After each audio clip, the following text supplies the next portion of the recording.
Heute kommt es zum großen Schlagabtausch zwischen Asetek Invicta und Simucube SC2 Pro Wheelbase. Ob Asetek den König Simucube vom Thron stoßen kann oder nicht, das erfahrt ihr in diesem sehr ausführlichen Testvergleich. Legt die Füße hoch und willkommen hier in meinem YouTube-Kanal.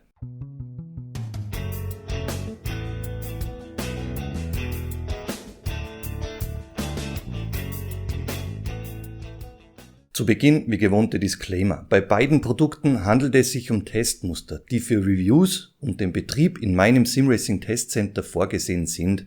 Ihr könnt das Asetek und Simucube Portfolio in meinem Testcenter selbst unter die Lupe nehmen und Vergleiche machen. Buchen und besuchen heißt die Devise, alle Infos und das Kontaktformular findet ihr auf meiner Homepage. Es gibt für dieses Review keine Vorgaben, Auflagen oder Verpflichtungen, und ich bin kein Teilnehmer eines Affiliate-Programms der Anbieter, doch nun kann's losgehen. Beginnen wir mit einem Überblick. Vor ein paar Tagen habe ich euch ein sehr ausführliches Asetek Forte Wheelbase und Forte Formula Review in Spielfilmlänge hochgeladen. Bitte holt dies an dieser Stelle nach, wenn ihr alles rund um den Einstieg von Asetek ins Wheelbase-Geschäft wissen wollt. In diesem Video haben wir über Montageoptionen, das Formula-Lenkrad, Software und Einstellungen und vieles mehr gesprochen. Heute geht's ausschließlich um den Vergleich zwischen Asetek Invicta und Simucube SC2 Pro Wheelbase. Kapitel Nummer 1, das ist Preis und Bezug. Im Asetek Webshop könnt ihr Wheelbases und andere Peripherie separat ordern oder auch zu Bundle-Angeboten greifen. Die Invicta Direct Drive Wheelbase 27 Newtonmeter, so heißt dieses Ding, kostet Standalone inklusive 20% österreichische Mehrwertsteuer Stand März 2023 1.563 €. Für die Simucube SC2 Pro Wheelbase werden direkt über den Simucube Webshop 1.438,80 € fällig. Beim Lenkrad habe ich das bereits sehr ausführliche Asetek Formula Steering Wheel um 655 sowie ein Grid Engineering MPX Wheel um knapp 1.200 € und ein Ascher Racing F64 V3 um gut 1.000 € in diesem Testvergleich eingesetzt. Kapitel Nummer 2, das ist der Lieferumfang. Im Lieferumfang enthalten ist die Asetek Invicta Wheelbase Stromkabel für UK, US und EU, eine On-Off-Button-Box, eine Torque-Off-Button-Box, ein 400 Watt Netzteil, das USB-C zu USB-A-Kabel und ein Sticker-Set. Die Ware kommt sauber verpackt in einer Retail-Verpackung samt Überkarton zu euch ins Haus geliefert. Gleiches gilt auch für die Simucube 2 Pro Wheelbase, die mit allen erforderlichen Kabeln und einem Notaustaster zu euch ins Haus geliefert kommt. Machen wir weiter mit Kapitel Nummer 3, das ist die Montage. In Sachen Asetek habe ich 2 Montagemöglichkeiten für euch im Haus und bereits getestet. Das ist der Bottom Mount. Dies ist ein Bracket, worüber die Buttonboxes und die Wheelbase mit dem Rig verbunden werden. Wichtig für euch ist, dass der Bottom Mount unterseitig eine stabile Lösung benötigt. Es ist nicht dafür geeignet, freischwebend montiert zu werden. Die nächste Möglichkeit ist der Front Mount, den ihr hier in diesem Video gezeigt bekommt. Front Mount nennt man eine Möglichkeit, eine Wheelbase von vorne zu montieren. Simucube bietet unterseitig keine Montagemöglichkeit an und setzt ausschließlich auf die Befestigung von vorne, sprich eben über den Front Mount. Machen wir weiter mit Kapitel Nummer 4, das ist die Kompatibilität Hardware. In Sachen Hardware-Kompatibilität handelt es sich bei Asetek um ein System, welches mit den eigenen Asetek-Lenkrädern kompatibel ist. Zum Release ist das in diesem Review gezeigte Formula-Lenkrad verfügbar. Weitere Lenkräder, auch in unterschiedlichen Formfaktoren wie GT-Stil, werden noch in diesem Jahr 2023 folgen. Drittanbieter-Lenkräder können mit dem optional erhältlichen Quick-Release-Adapter betrieben werden. Mit diesem Quick-Release-Adapter können dann alle Lenkräder mit dem gängigen 70 mm 6 Lochkreisdurchmesser verbunden und via USB-Verbindung zum PC oder drahtlos, wie erst kürzlich mit dem Cube Controls F Pro Lenkrad gezeigt, genutzt werden. Der in diesem Review gezeigte Forte Quick Release ist ausschließlich für die mechanische Verbindung von Lenkrad und Asetek Wheelbase verantwortlich. Später wird es einen Invicta Quick Release Adapter geben, welcher eine mechanische und elektronische bzw. elektrische Verbindung zwischen Lenkrad und Wheelbase bereitstellen wird. Bei Simucube handelt es sich ausschließlich um eine mechanische Verbindung in Sachen Quick Release. Sämtliche elektrischen Signale müssen entweder drahtlos wie beispielsweise beim Ascher Racing F64 Wheel in der Simucube Wireless Variante oder über eine kabelgebundene Lösung direkt an den PC via USB übermittelt werden. Ebenso gibt es Lenkräder wie das damals reviewte Cube Controls F Pro Wheel, welches eine Bluetooth-Verbindung direkt zum PC anbietet. Weiter geht's mit Kapitel Nummer 5, das ist Kompatibilität Plattform und Software. Das SimiCube und EasyTech-Paket ist Stand März 2023 uneingeschränkt mit dem PC kompatibel, wenn der Spielesupport gegeben ist. An einem Konsolensupport arbeitet EasyTech bereits. Bei SimiCube habe ich dahingehend keine Informationen parat. In Sachen Software werden die gängigen Rennspiele unterstützt. Nächstes Kapitel Nummer 6, die Power. Die EasyTech Invicta Wheelbase bringt laut Hersteller ein Spitzendrehmoment von 27 Nm an die Motorachse. Bei SimiCube SC2 Pro liegt ein Spitzendrehmoment von maximal 25 Nm an. Mit diesem Kräfteverhältnis lassen sich realistische Szenarien wie im echten Kartsport, Vintage Cars mit extrem hohen Force Feedback Peaks simulieren. Um das Kräfteverhältnis einzuordnen, liegt die Invicta und SC2 Pro Wheelbase damit im Bereich einer Fanatec Podium DD2 mit 25 Nm, eine Moza R16 Base bringt 16 Nm, SimiCube 2 Sport 17 Nm, STEX Forte Base 18 Nm und eine Fanatec Podium DD1 20 Nm an die Achse. Weitere Vergleiche mit den Mitbewerbern werde ich euch in den nächsten Wochen bzw. Monaten in meinem Kanal hochladen. Weiter geht's mit Kapitel Nummer 7, das ist die Technik. Direct Drive Wheelbases wie die hier vorgestellten verglichenen Bases unterscheiden sich von herkömmlichen und meist günstigeren Einstiegs-Wheelbases bzw. Lenkrädern im Antrieb, bei denen der Antrieb über Zahnrad und Kombinationen von Zahnrad- und Riemenkonstruktionen ausgeführt ist. Bei Direct Drive Wheels sitzt das Lenkrad direkt auf der Motorachse, um diese ganzen Telemetriedaten möglichst spiel- und latenzfrei an eure Hände übertragen zu können, so wie dies auch im echten Leben im realen Motorsport der Fall ist. Über die technischen Unterschiede haben wir des Öfteren in meinem Kanal gesprochen. Klickt in meinem Kanal auf Videos und holt die dazu passenden Reviews bei Bedarf, bei Interesse nach. Die Kühlung bei der Wheelbases erfolgt passiv und somit ohne Lüfter. Weiter geht's mit Kapitel Nummer 8, Technik, Abmessungen und die Ausstattung. Dieses Kapitel sehen wir uns am besten direkt und live an. Viel Spaß damit. Verschaffen wir uns zuerst einen Überblick über die Abmessungen. Ihr habt die EasyTech Invicta Base mit einem Gewicht von, die bringt um die 10 Kilogramm auf die Waage. Ja, über 11,3 Kilogramm ungefähr, und bei SimiCube SC2 Pro, wenn ich das noch in Erinnerung habe, sind wir bei, ich glaube, ja, 10,4 Kilogramm. Ähnlich schwer, gleich schwer diese Dinger. Ihr seht jetzt von den Außenmaßen beide relativ kompakt, so würde ich jetzt sagen. Für solche Monster Wheelbases mit dieser Power habt ihr eine sehr kompakte Bauweise bei der Wheelbases.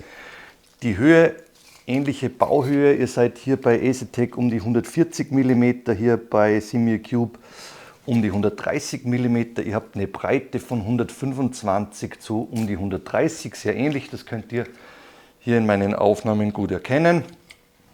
Und wenn ich jetzt die Bases für euch hier zur Seite drehe, dann seht ihr von vorne vom Quick Release gemessen bis zurück zum Ende hier. Bei SimiCube habt ihr hier 265, aber nicht zu vergessen auch die hier hinten überstehende Antenne für den Wireless-Betrieb, die nochmal mit 30 mm dazukommt und dann eine ähnliche Tiefe, Bautiefe wie EasyTech mit 320 mm ergibt. Das sind so die wichtigsten technischen Abmessungen. Gehen wir weiter zu den Features, die diese Wheelbases an den Start bringen. Vorderseitig der gewohnte Quick Release. Hier seht ihr ähnlich SimiCube DNA, das wisst ihr aus meinen Reviews. EasyTech hat sich bei SimiCube in einigen Bereichen auch eingekauft. Das seht ihr an diesem Quick Release Design, Schwalbenschwanzartig, so würde ich dies nennen, in sehr ähnlichen Abmessungen. Nur mit dem Unterschied, dass ihr hier bei SimiCube diesen reinen mechanischen Mount habt für eine eben mechanische Verbindung. Sprich, du hast hier keine Pins und lediglich eine mechanische Verbindung, wie hier gezeigt beispielsweise an dem Asher Racing Wheel. Eine rein mechanische Verbindung, das kennt ihr. Hier Lenkrad, drauf auf die Base und dann, ich ziehe euch das jetzt noch hier mal etwas zum Rand, damit ich euch dies besser zeigen kann. Hier Lenkrad drauf auf die Base und mit dem Pin gesichert, hier eingesteckt, und die Party kann losgehen. Sprich keine Pins Und in diesem Fall, bei diesem Lenkrad, funktioniert dann die Signalübertragung über Wireless, über die Wireless-Schnittstelle in der SimiaCube Wheelbase. Und was für euch klarerweise dann wichtig ist, wenn hier keine elektrischen Signale übertragen werden können, dann hast du hier in so einem Lenkrad einen Akku verbaut. Oder du hast Lenkradlösungen, die über ein Spiralkabel, wie erst kürzlich bei dem Grid Engineering MPX Review gezeigt, die dann über ein Kabel die Signale und den Strom entsprechend übertragen. Das ist die eine Lösung. Die Lösungen, die euch jetzt EasyTech bietet, sind natürlich über die Pins jetzt etwas variabler. Du kannst jetzt über die Pins hier Signale und Strom übertragen. Es entfällt ein Wireless-Betrieb, das heißt hier alles innenseitig kabelgebunden und du sparst dir dann klarerweise auch diverse Akku- oder Spiralkabellösungen zum PC, wie gezeigt im Forte Review mit diesem sehr einfachen System. Hier mechanisch und hier gezeigt seht ihr nochmal diese Kontaktflächen, die dann entsprechend bei diesen Spring-Loaded Pins, das sind so Pins, die könnt ihr mit den Fingern reindrücken, die könnt ihr eigentlich nicht beschädigen. Das Lenkrad wird aufgesetzt, klackt ein und die Sache ist in Sekundenschnelle erledigt. Hebel ziehen, Lenkrad runter und das war's. Welche Unterschiede gibt es noch bei diesen beiden Wheelbases? Ihr seht SimiaCube reine Vollmetallbauweise, das heißt vom Quick Release bis über den vorderseitigen Flange und rückseitig alles in Vollmetall. EasyTech ebenso Vollmetall Quick Release, einzig diese frontseitigen Abdeckungen hier, beziehungsweise rückseitige Abdeckung, das ist eine Kunststoffapplikation, aber alles, was darunter liegt, beziehungsweise dieses komplette Gehäuse, das ist eine Vollmetallbauweise. Von den Unterschieden beim Quick Release haben wir soeben gesprochen. Hier rückseitig seht ihr nochmal Unterschiede. Hier die Antenne für den Wireless-Betrieb, eben um die Signale von so einem Lenkrad hier wireless bestmöglich an die Wheelbase und dann über die Wheelbase weiter zum PC übertragen zu können. Ihr seht hier rückseitig noch so einen älteren Anschluss. Hier könnt ihr beispielsweise, ich glaube, SimTag-Pedale bieten hier Anschlüsse, die dann direkt über die Base funktionieren. Weiters einen USB-Anschluss, einen Power-Anschluss, hier den Torque-Off. Ihr müsst bei SimiaCube den Torque-Off-Button immer angeschlossen haben, um diese Wheelbase überhaupt in Betrieb nehmen zu können. Und Power-On, Power-Off-Button. Hier habt ihr bei EasyTech eine etwas größere Vielfalt an Möglichkeiten. Das heißt, hier die beiden Anschlüsse für den Torque-Off-Button und Power-On-Off-Button. Dann seht ihr den Stromanschluss und ihr seht hier dann entsprechend zum PC über USB und dann einen eingebauten USB-Hub. Das könnt ihr hier bei EasyTech sehr gut erkennen.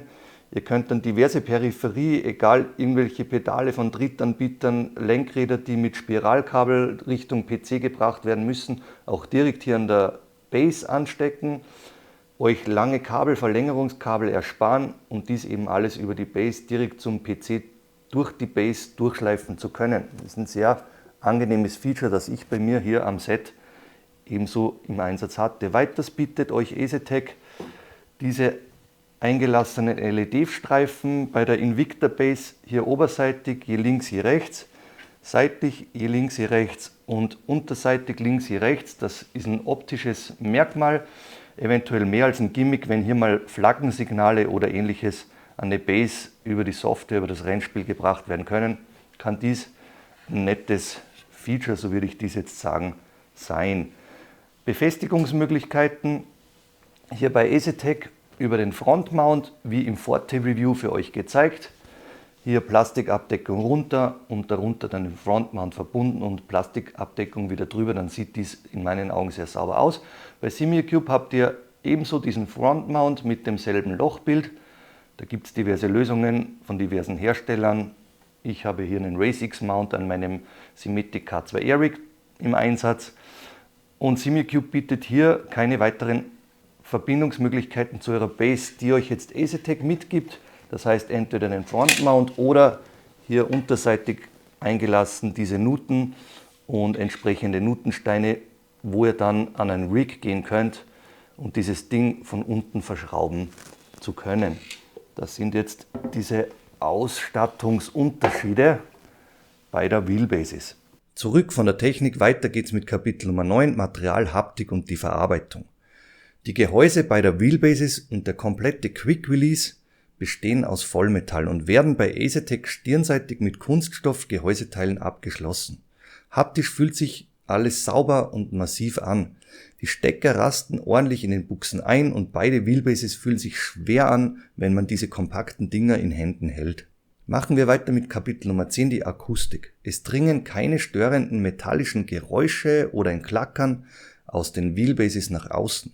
Damit sind beide Wheelbases absolut wohnzimmertauglich, auch wenn jemand neben dir in Ruhe Fernseh gucken will. Gleiches gilt auch für den Quick Release beider Systeme, welche durch die Massivität und Spielfreiheit keinerlei Geräusche von sich geben. Einzig können sich Resonanzen über euer Rig beim Einsatz kräftigerer Force-Feedback-Effekte übertragen, die dann hörbar sein könnten. Ein Teppich unter deinem Rig könnte hilfreich sein. Kapitel Nummer 11, ein subjektives Kapitel, die Optik. Die in schwarz gehaltene Asetek Wheelbase wirkt mit dem Rippendesign dezent und gleichzeitig sportlich modern. Verglichen mit Forte hat die Invicta Base auch unterseitig LED-Streifen und somit insgesamt 6 Stück spendiert bekommen. Simucube kommt sehr edel in einem glatten Gehäuse ohne jegliche LED-Ausstattung, ohne Kunststoffapplikationen zu euch. Die sehr kompakte Bauweise lässt Simucube fast schon zierlich, aber in meinen Augen sehr understatement-like erscheinen. Mit den vorgestellten Rig-Halterungen lassen sich bei Asetek die Buttonboxes sehr aufgeräumt und optisch ansprechend integrieren. Ein Feature, das Simucube an dieser Stelle nicht bietet. Hier gilt es bei Simucube, den sehr einfach gehaltenen Notaustaster frei am Rig zu positionieren. Kapitel Nummer 12, die Software. An dieser Stelle möchte ich, wie bereits erwähnt, auf meine bisherigen Simucube und das Asetek Forte Review verweisen. Dort bin ich sehr ausführlich auf die Software und alle Möglichkeiten eingegangen. Bei Asetek gibt es in Sachen Software lediglich einen Unterschied in der Slew Rate.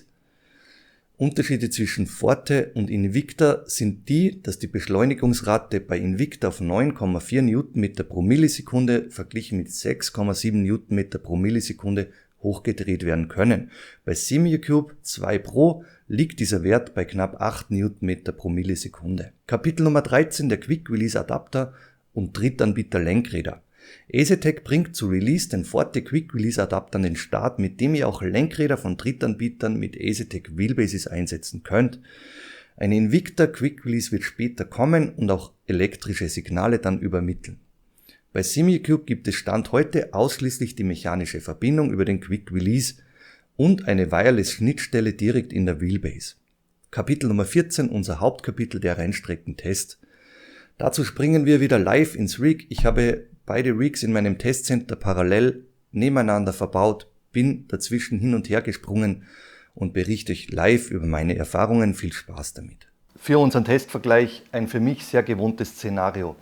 Ferrari 488 GT3, das alte Assetto Corsa, sehr raue Effekte, sehr kräftiges Force-Feedback auf beiden Bases. Wir starten mit der Simucube SC2 Pro. Ihr seht diese massiv mit einem Race X Mount, verschraubt mit einem Simetic K2 Air Rig.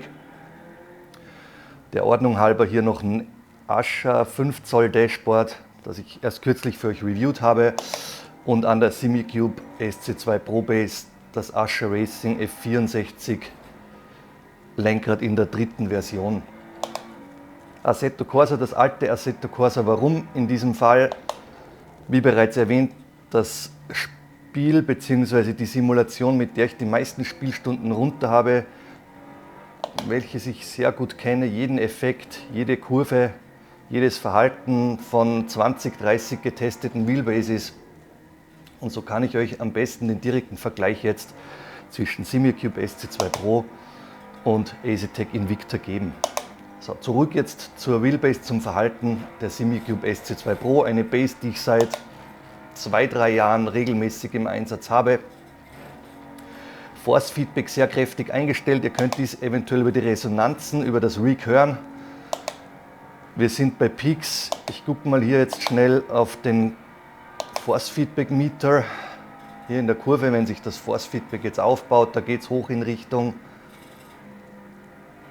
70-75% der maximalen Power dieser Wheelbase. Da sind wir bei um die 15 Newtonmeter sehr kräftigen Peaks.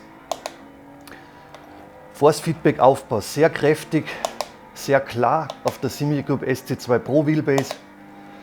Das ist wie gewohnt ein ultradirektes Paket, eine ultradirekte Verbindung zwischen der Wheelbase und dem Lenkrad. Ihr wisst, diesen Schwalbenschwanz ähnlichen Hardmount, diesen Quick Release,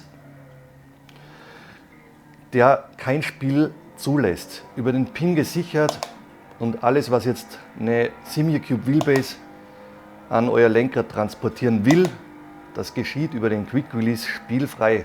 Klarerweise kein Klackern, kein Wackeln, kein Spiel, so wie dies bei einer High-End Direct Drive Wheelbase eben der Fall sein sollte.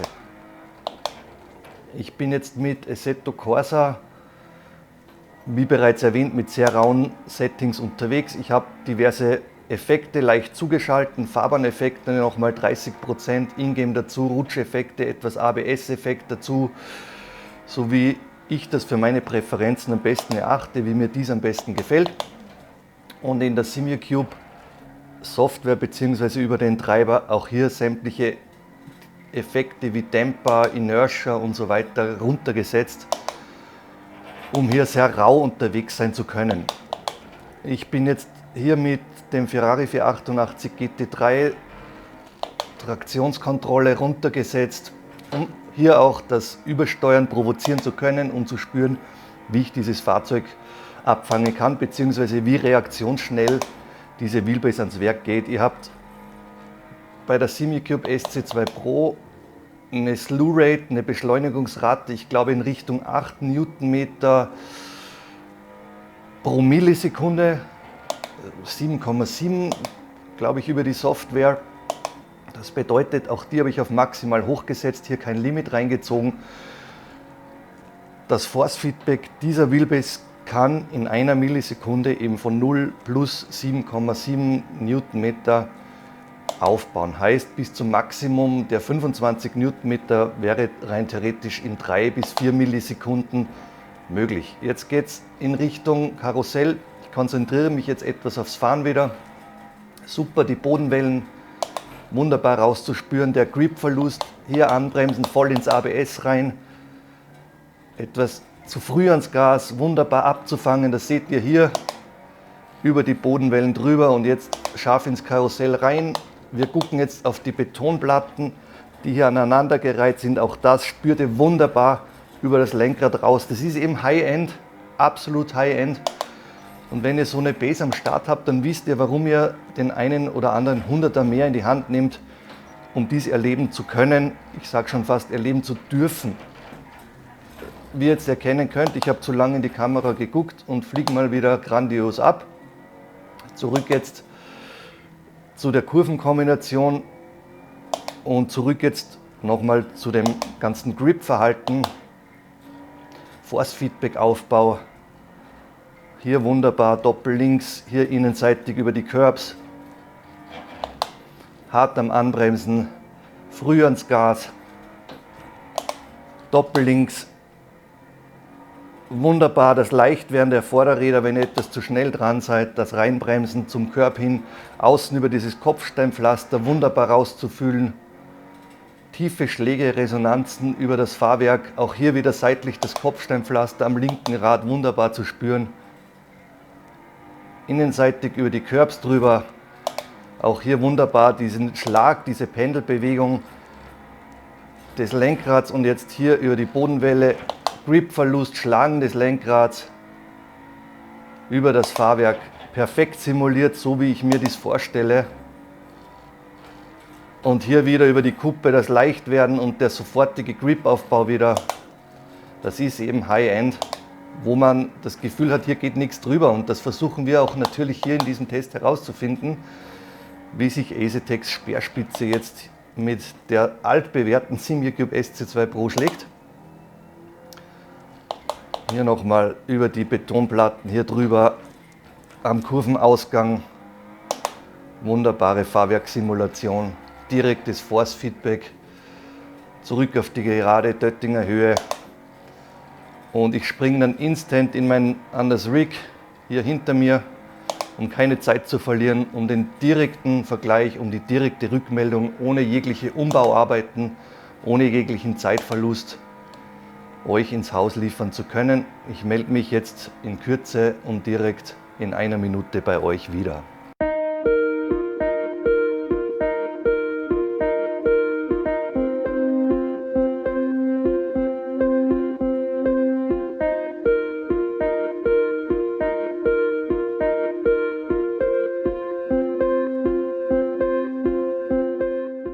Direkt reingesprungen jetzt in meinen SimLab X1 Pro Rig. EasyTech Invicta Wheelbase Forte, Formula Lenkrad, hier montiert über den Front Mount. Die Motion kommt von Simrig SR2. Was gibt es hier noch zu sagen? Auf meinem Hauptrig 32:9 Curved Samsung Moni. Ja, viel mehr Wichtigeres jetzt für diesen Vergleichstest nicht von Relevanz. Ich bin wiederum mit extrem rauen Settings über den Treiber bzw. über RaceHub unterwegs. Bedeutet Inertia Damping ebenso wie bei Simucube runter auf 5% gesetzt. Force Feedback Power, auch hier nochmal auf den Clipping Meter geguckt, über die Hälfte der 27 Newtonmeter piekt hier hoch und da sind wir bei um die 14, 15 Newtonmeter sehr kräftigen Peaks gelandet. Die Slew Rate, diese Beschleunigungsrate, hier etwas höher bei EasyTech Invicta verglichen mit Simucube SC2 Pro, auch auf maximal hochgesetzt. Was spüre ich jetzt auf den ersten Metern? Ich spüre ein extrem direktes Ansprechverhalten, eine sehr hohe Beschleunigungsrate hier raus.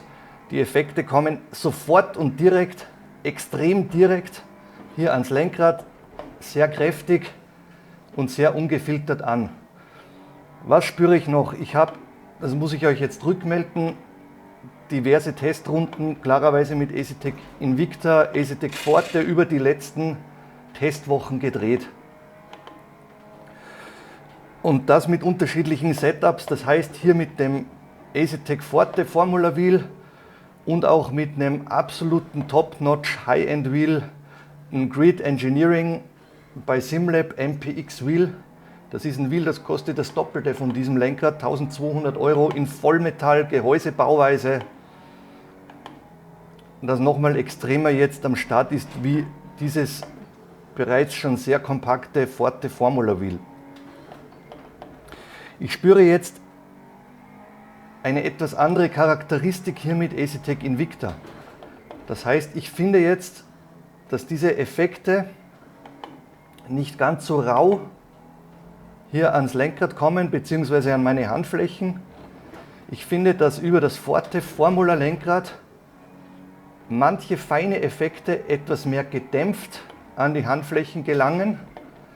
Da hatte ich mit dem Grid MPX Lenkrad etwas deutlicher, etwas klarer, diverse feine Schläge am Lenkrad.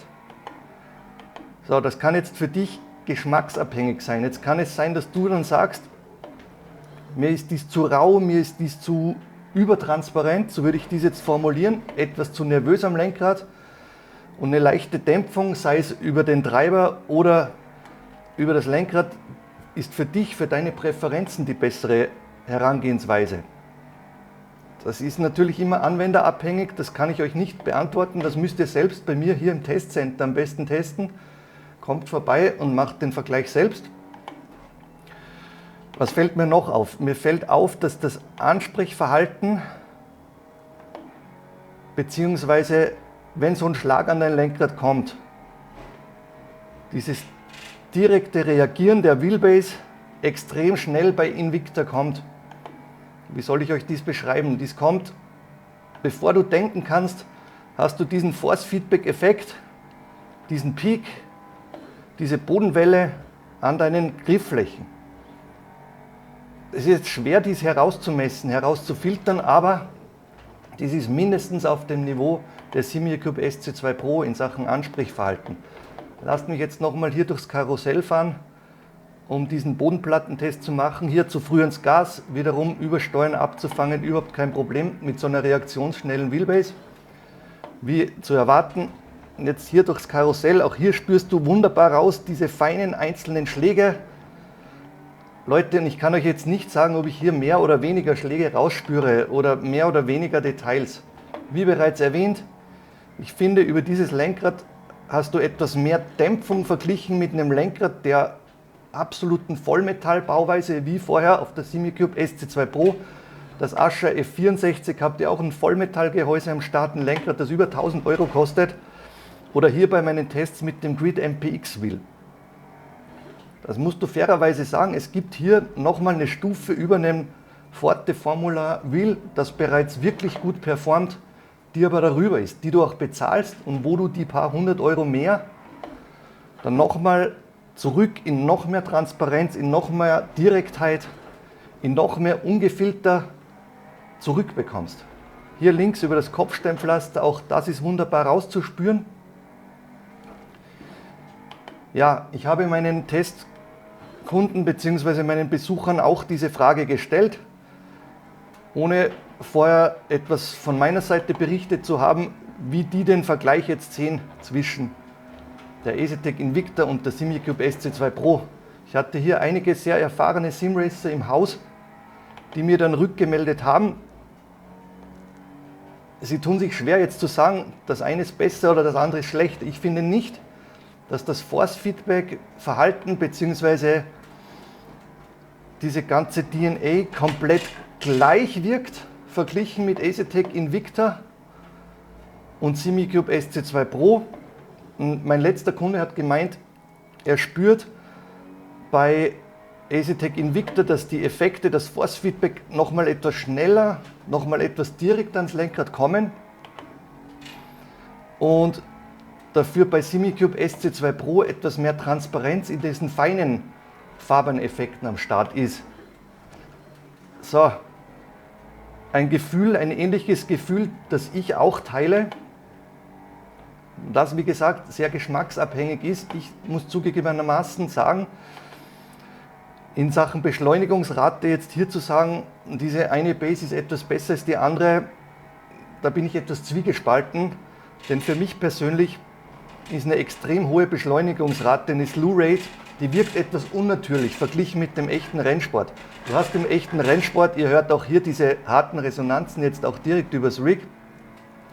Im echten Rennsport habt ihr auch eine leichte Verzögerung an dem, was bei euch am Lenkrad ankommt, über die Reifen, über die Gummis, über das Fahrwerk. Und hier kommt ein Effekt nicht akkurat, nicht direkt jetzt an dein Lenkrad. Auch das muss ich berichten. Und ich persönlich setze diese Slew Rate im Bereich auf 3-4 Newtonmeter pro Millisekunde, sprich Aufbau, setze ich diese Slew Rate. Ja, was kann ich euch jetzt sagen? Da werdet ihr jetzt vielleicht nach diesem Testvergleich von meiner Seite etwas enttäuscht sein, dass ich euch jetzt nicht klar sagen kann, diese Wheelbase performt besser oder schlechter. Nicht jeder Test bringt einen klaren Sieger oder einen klaren Zweiten oder Verlierer an den Start. Und so geht es mir jetzt im Vergleich mit Simucube versus EasyTech. EasyTech hat berichtet, die haben die Simucube DNA gekauft. Die machen da kein Geheimnis drum, da steckt Simucube DNA drinnen. Und so ähnlich fühlt sich dies an. Ich finde, der Charakter der Wheelbase, um das nochmal auf den Punkt zu bringen, unterscheidet sich etwas. Ich finde, der Force-Feedback-Aufbau, diese Schnelligkeit, die fühlt sich auf dieser EasyTech Invicta Base nochmal etwas akkurater, nochmal etwas hyperschnell an, so würde ich dies jetzt sagen. Und Simucube finde ich diese sehr feinen Effekte, sehr feinen Details, da sehe ich bei Simucube einen leichten Pluspunkt. Ob dies jetzt noch treiberseitig eine Sache ist oder an was dies liegt, kann ich euch jetzt nicht berichten. Was ich euch aber direkt und sehr objektiv berichten kann, ist, dass ihr aus einer EasyTech Invicta Base nochmal mehr rausholen könnt, wenn ihr, wie eben drüben gezeigt auf einer Simucube SC2 Pro, hier ein Lenkrad verwendet, das nochmal über so einem Forte Wheel performt. Da heißt es dann extrem viel Kohle klarerweise in die Hand zu nehmen, aber ich kann euch berichten, ihr werdet diesen Unterschied, wenn ihr von einem bereits guten Forte Formula Wheel upgradet in Richtung dieses eben reviewten Grid Engineering MPX Wheels in Vollmetallbauweise, komplettes Gehäuse, dann werdet ihr aus eurer Invicta Base nochmal etwas mehr rausholen können. Und in Transparenz seid ihr dann auch im Bereich, wie jetzt eben drüben getestet, mit der SimiCube SC2 Pro und einem Usher Wheel im Bereich von über 1000 Euro unterwegs. Leicht unterschiedlicher Charakter beider Systeme, beide Systeme top-notch, klaren Sieger, klaren Verlierer kann ich jetzt hier nicht ausmachen für euch. Tut mir leid, es gibt Testvergleiche, die bringen vielleicht nicht für dich das Erwartete an den Start, aber auch das gilt es zu berichten, für euch herauszufinden. Charaktersache, selbst testen, selbst herausfinden, so lautet die Devise unterm Strich und auf den Punkt gebracht. Wenn es um das reine Force-Feedback, um die reine Rennstrecken-Performance beider Wheelbases geht, werdet ihr mit beiden High-End-Produkten absolut nichts falsch machen und ihr seid wunderbar direkt spielfrei auf einem absolut hohen, einem sehr hohen Niveau in Sachen Simracing unterwegs. Lasst uns alles nochmal zusammenfassen. Ich melde mich in Kürze wieder bei euch.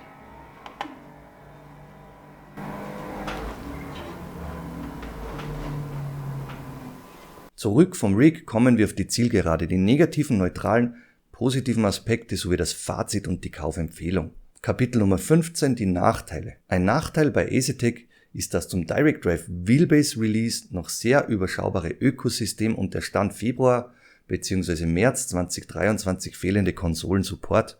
Zum Start ist lediglich ein Lenkrad aus dem eigenen Hause erhältlich, welches sich ausschließlich für Rennklassen, Formula, teilweise GT und allgemeine Klassen eignet. Willst du mit Rallye oder Drift loslegen, heißt es erstmal Geduld haben, bis es entsprechende Lenkräder mit passenden Formfaktoren aus dem eigenen EasyTech-Haus zu erwerben gibt. Bei SimiCube gibt's ebenso nach wie vor keine Konsolenambitionen. Ein weiterer SimiCube-Nachteil ist, dass Lenkräder keine direkte elektrische Verbindung zu der Wheelbase über stromführende Pins im Quick Release haben. Demzufolge müssten Wireless-Lenkräder mit Akku- oder Kabellösungen ausgestattet sein. Ein weiterer Negativaspekt ist der Nutabstand an der Unterseite der EasyTech Base, wie auch beim Forte Base Review erwähnt. Um die Wheelbase direkt an einem Rig montieren zu können, müssen Löcher gebohrt werden. Hierbei wäre ein von den Mitbewerbern gängiger Abstand in Sachen Nutzerfreundlichkeit die bessere Lösung gewesen, damit die EasyTech Wheelbases out of box direkt an gängigen Rigs geschraubt werden können, ohne die Bohrmaschine und Lochschablone einsetzen zu müssen. In diesem Punkt bietet SimiCube gar keine Lösung, wenn man die Base von unten verschrauben möchte. Eine bei den meisten Rigs aufpreispflichtiger Frontmount ist deswegen bei SimiCube Grundvoraussetzung und treibt den Preis nach oben. Kapitel Nummer 16, die neutralen Aspekte. Preislich gesehen stufe ich beide Wheelbases für die gebotene Performance auf der Rennstrecke neutral ein. In dieser Liga gibt's keine Schnäppchen, die werdet ihr nicht finden und darum aus meiner Sicht gibt's hierbei eine neutrale Bewertung, wenn ich an die Preisgestaltung denke. In Sachen Lenkradauswahl gibt's bei SimiCube mittlerweile 4 Lenkräder, die direkt über den SimiCube Webshop vertrieben werden und somit ein zumindest kleines Ökosystem in Sachen Lenkräder aus eigenem Haus, die verfügbar sind. Die große Auswahl gibt's aber erst beim Griff zu Drittanbietern, wenn ich an SimiCube denke, wie in diesem Review gezeigt mit Usher Racing oder beispielsweise Grid Engineering. Kapitel Nummer 17, die positiven Aspekte. Bei EasyTech gilt bereits dasselbe wie schon beim vorangegangenen Forte Review. EasyTech vereint mit dem Quick Release das Beste aller Welten in Sachen spielfreier Verbindung, der elektronischen Anbindung und Nutzerfreundlichkeit, die sich im einfachsten Lenkradtausch aller meiner bisher getesteten Systeme niederschlägt. Die im Lieferumfang beigepackten Buttonboxes für On-Off und Torque sehen professionell aus und lassen sich über die Montagelösungen super ins Rig integrieren, ohne dabei drangefrickelt auszusehen. Ein in die Base eingebauter USB-Hub und die LEDs sind weitere Features, die EasyTech an die Wheelbase bringt und Features, die sinnvoll sein können. Die für uns wohl wichtigste Kategorie ist die Rennstrecken-Performance. Und hier markiert SimiCube mit dem SC2 Pro auch nach vielen Jahren immer noch die Speerspitze. Mit meinen in Richtung rauer Performance angepassten Settings spielt die Asetek Invicta Wheelbase in dieser Liga mit und kommt knapp an Simucube heran. Die Performance beider Anbieter, das Force Feedback, die Direktheit sind auf allerhöchstem Niveau und werden über den perfekten Quick Release beider Systeme direkt so an deine Hände transportiert. Kapitel Nummer 18, das Fazit und die Kaufempfehlung. Stößt Asetek nun Simucube vom Force Feedback Thron oder nicht? Diese Frage haben sich viele von euch gestellt und mir gestellt. In meinen Augen beantworte ich diese Frage mit einem Nein. Wenn ich Aseteks Invicta und Simucube SC2 Pro Wheelbase völlig isoliert betrachte, dasselbe High-End Wheel Grid MPX im Vollmetallgehäuse auf beiden Wheelbases im Einsatz habe und mich nur auf die Effekte und die Transparenz konzentriere, sehe ich Simucube mit meinen sehr rauen Präferenzen, Vorlieben ein paar Prozentpunkte vor Asetek. Wenn du mich nach Zahlen fragst, würde ich in diesem Kapitel 100 Punkte an Simucube SC2 Pro und 90 bis 95 Punkte an Asetek Invicta vergeben. An dieser Stelle bewegen wir uns auf einem Top-Notch, auf einem sehr hohen Niveau. Und über die letzten Wochen habe ich mehrere erfahrene Simracer hier in meinem Testcenter zu Besuch gehabt, die genau wegen diesem Vergleich zu mir ins Haus kamen. Und hier kann ich euch rückmelden, dass etwa die Hälfte Simucube knapp vorne sahen und die andere Hälfte Asetek Invicta in Front. Ihr seht schon, auf diesem Niveau ist das Urteilen denkbar schwierig und wie immer auch mit einer sehr subjektiven Note behaftet. In anderen Punkten kann die Kaufentscheidung für dich in Richtung Asetek ausschlagen, wenn du auf ein in Zukunft breiter aufgestelltes Ökosystem setzen möchtest. Hier bleibt Simucube in der sehr teuren Nische und unterstreicht dies auch mit der Entwicklung von extrem teuren Active Pedals, die ich euch damals auf der Simracing Expo gezeigt habe. Vor einem spannenden Ausblick über die geplanten Reviews und anderer Peripherie seid nun ihr am Zug. Wie gefallen euch die neuen Asetek-Produkte? Denkt ihr daran, auf den Asetek-Zug aufzuspringen? Wie geht's euch mit dem Simucube-Portfolio? Was haltet ihr von diesem Testvergleich? All dies würde mich interessieren. Bitte vergesst an dieser Stelle nicht, meinen Kanal zu unterstützen, da ich ausschließlich auf euren Support angewiesen bin und ich auch in Zukunft keine Affiliate-Links anbieten werde. In diesem Punkt steht nach wie vor meine Meinung, dass sich diese extrem ausführlichen Reviews nur dann für euch lohnen, wenn dies möglichst objektiv geschehen kann und ich euch nicht mit Affiliate-Links, bei denen ihr dann über meine Links kauft und ich mitverdiene, hier in eine subjektive Richtung abdriften würde. Das werde ich nach wie vor ablehnen. Kapitel Nummer 19, ein spannender Ausblick. Parallel zu den von euch oftmals gewünschten Testvergleichen sind die neuen Cube Controls Pedale auf dem Weg zu mir. Ich freue mich sehr auf diese edlen Dinger und werde euch ein wie gewohnt sehr ausführliches Review in den nächsten Wochen ins Haus stellen. Abseits meiner High-End-Reviews habe ich aber nicht auf unsere Einsteiger vergessen. Wie ihr ein Logitech G923 sehr spürbar upgraden könnt, das zeige ich euch mit einigen Modifikationen von 3D Wrap. In Sachen PSVR 2 werde ich euch ein Review ins Haus liefern, wie sich Gran Turismo mit VR und Motion System anfühlt. Also dann, ich bedanke mich mal wieder für euer Dabeisein, eure Geduld, den Support in meinem Kanal. Abo und Like, die Glocke freuen mich natürlich wie immer und wir sehen uns hoffentlich alsbald. Liebe Grüße, gute Nacht von eurem Ron.